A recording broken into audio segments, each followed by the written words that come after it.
আলাইকুম, আমার চ্যানেলে স্বাগত জানিয়ে আমি আবার ফিরে এসেছি আপনাদের সাথে আর এক রেসিপি নিয়ে। দেখতে পাচ্ছেন আমি একটা বলে পানি গরম করতে বসেছিলাম। পানি আমার ফুটে গিয়েছে। আজকে আমি পানি গরমেতে ডিম পোচ করে দেখাবো, আপনারা দেখতে থাকুন। এবার একটা চামচ নিচে নিয়ে আমি এই পানি গরমেতে ডুবিয়ে নিলাম। চামচটা গরম হয়ে গেছে, এবার অয়েল ব্রাশ করে নিয়ে নেব। এবার একটা ডিম ফাটিয়ে রেখেছিলাম, এই চামচের মধ্যে ঢেলে দিলাম, দিয়ে আমি এই পানিতে এইভাবে ধরে থাকবো। এভাবে ধরে থাকলে ডিম পোচ আমার হয়ে যাবে। আমার এই ডিম পোচ রেসিপি যদি আপনাদের ভালো লাগে বন্ধুরা, প্রথমে সাবস্ক্রাইবার করবেন, সাবস্ক্রাইবার করে বেল আইকনটা ক্লিক করে যাতে নতুন নতুন রেসিপি সবার আগে নোটিফিকেশন চলে যায়। এবার যারা সাবস্ক্রাইবার করেছেন তাদের অনেক অনেক ধন্যবাদ জানাই। এইভাবে আমার পাশে থাকবেন বন্ধুরা, যাতে আমি আরও ভালো ভালো রেসিপি আপনাদের দেখাতে পারি। আর ডিম পোচ রেসিপি যদি আপনাদের ভালো লাগে অবশ্যই কমেন্টে জানাবেন, বেশি বেশি করে শেয়ার করবেন, লাইক করবেন। এইভাবে আমার পাশে থাকবে যাতে আমি আরও ভালো ভালো রেসিপি দেখাতে পারি। এই ডিমটার ভিতরে আমি ছেড়ে দিলাম।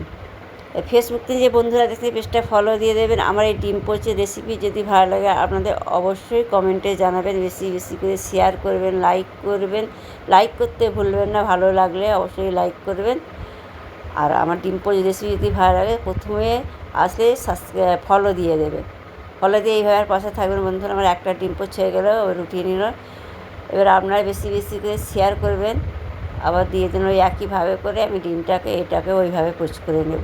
আমার এই ছোট্ট ছোট্ট রেসিপি বন্ধুরা আপনাদের সঙ্গে শেয়ার করছি, যদি ভালো লাগে অবশ্যই কমেন্টে জানাবেন।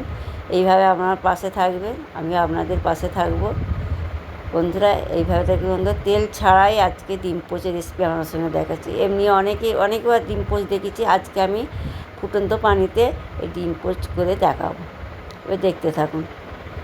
দেখুন এটাও হয়ে গেছে, উঠিয়ে নিলাম।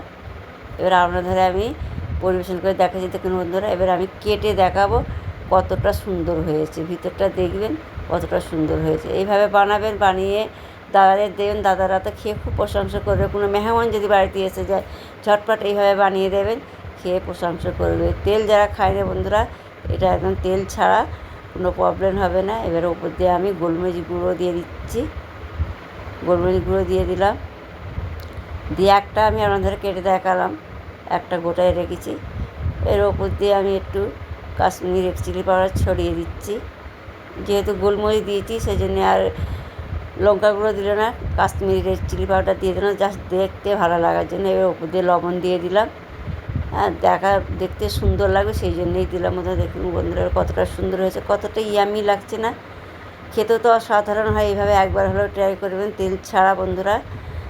হ্যাঁ, যারা তেল একদম কম খায় তাদের জন্য তো খুব স্বাস্থ্যকরী, ভালো। এইভাবে আমার পাশে থাকবেন, আপনারা ভালো থাকবেন, সুস্থ থাকবেন। আল্লাহ হাফেজ।